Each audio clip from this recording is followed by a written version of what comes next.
Olá, bom dia. Estou te apresentando para vocês aí o meu sistema tufão Ciclone, mais conhecido como Vortex.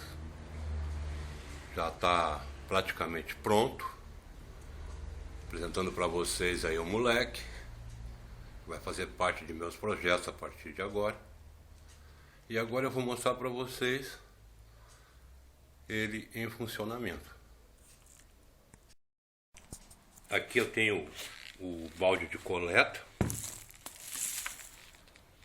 já quase cheio, tá? Eu vou pegar aqui um punhado, ó. Vou colocar aqui para mostrar para vocês o funcionamento.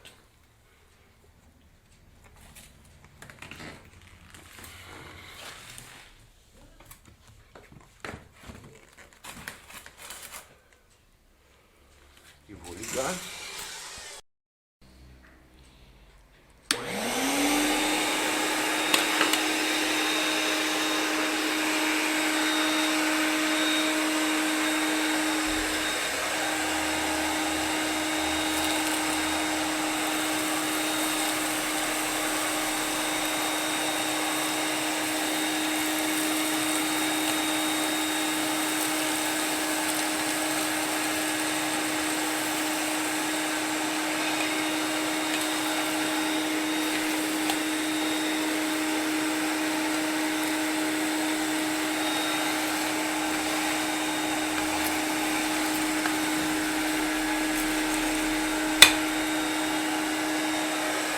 Essa mangueira preta está conectada ao Vortex.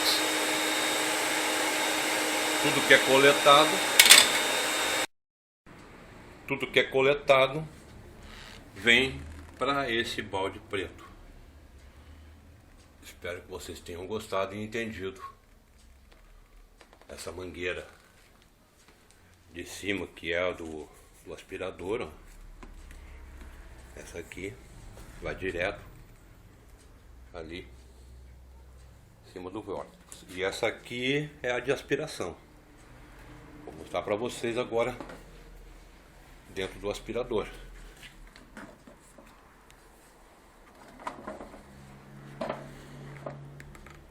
Aqui está.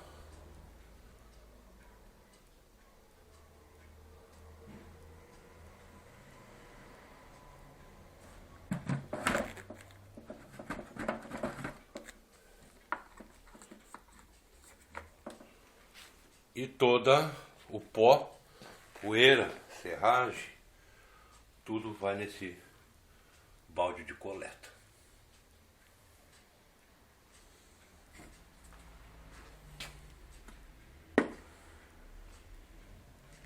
Mais um projeto apresentado pelo